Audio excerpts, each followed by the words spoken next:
नमस्कार दोस्तों, स्वागत है आपका हमारे YouTube चैनल पर। आज हम बात करेंगे एक ऐसी फिल्म की जिसने फिर से देश भर में बहस छेड़ दी है, द बंगाल फाइल्स, विवेक अग्निहोत्री की नई पेशकश। लंबे समय तक विवादों में घिरी रहने के बाद आखिरकार निर्देशक विवेक अग्निहोत्री की द बंगाल फाइल्स सिनेमाघरों तक पहुंच गई है। उनकी यह फिल्म फाइल्स ट्रियोलॉजी की द ताशकंद फाइल्स और द कश्मीर फाइल्स के बाद तीसरी और आखिरी कड़ी है।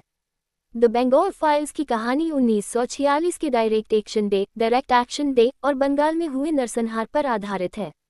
जब कलकत्ता नरसंहार, डायरेक्ट एक्शन डे और नुआखली दंगे जैसी भयानक घटनाएं घटी थीं। ये एक ऐतिहासिक घटना को केंद्र में रखकर बनाई गई है, जिसमें धार्मिक हिंसा, राजनीतिक चालबाजी और आम लोगों की त्रासदी को दिखाया गया है। फिल्म इतिहास के एक ऐसे अध्याय को छूती है जिसे अक्सर इतिहास की किताबों में नजरअंदाज किया गया है।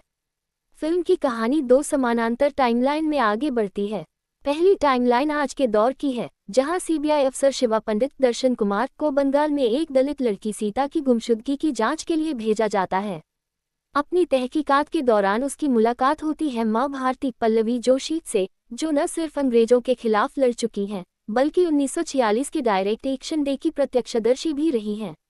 दूसरी टाइमलाइन हमें 1946 के अशांत बंगाल में ले जाती है, जहां युवा भारती बनर्जीत सिमरत कौर रंधावा अपने साथी अमरजीत अरोड़ा, एकलव्य सूद संग नुआखाली दंगों और आतंकवादी सरवर हुसैनी नमाशी चक्रवर्ती की बर्बरता का सामना करती है। इस हिंसा में वह अपने जस्टिस पिता प्रियांशु चटर्जी, अपनी मां और अपने प्रेमी अमरजीत सबको खो देती है। अतीत की यह त्रासदी मां भारती की यादों के जरिए शिवा को वर्तमान केस की परतें खोलने का रास्ता देती है। सभी सुराग आखिरकार जा टकराते हैं अल्पसंख्यक विधायक सरदार हुसैनी सासवता चटर्जी से, जो आज के बंगाल की सत्ता, डर और दोहरे चेहरे का प्रतीक है। निर्देशक के रूप में विवेक अग्निहोत्री ने कलकत्ता के उस दर्दनाक दौर की बर्बरता को दिखाने से जरा भी संकोच नहीं किया। फिल्म में धार्मिक उन्माद, हिंसा और कत्लेआम के दृश्य इतने तीखे हैं कि दर्शक असहज हो उठते हैं और भावनात्मक असर को और गहरा कर देता है। मां भारती की कृषिकाय जर्ज और शॉर्ट टर्म मेमोरी लॉस से जूझती वृद्धा के रूप में पल्लवी जोशी अपने शानदार अभिनय और सटीक प्रोस्थेटिक मेकअप की बदौलत प्रभावशाली प्रदर्शन करती हैं। दर्शन कुमार शिवा अपने रोल के साथ न्याय किया। इसके विपरीत हताश शराबी और कटी जुबान वाले किरदार में मिथुन चक्रवर्ती गहरी छाप छोड़ने में सफल रहते हैं।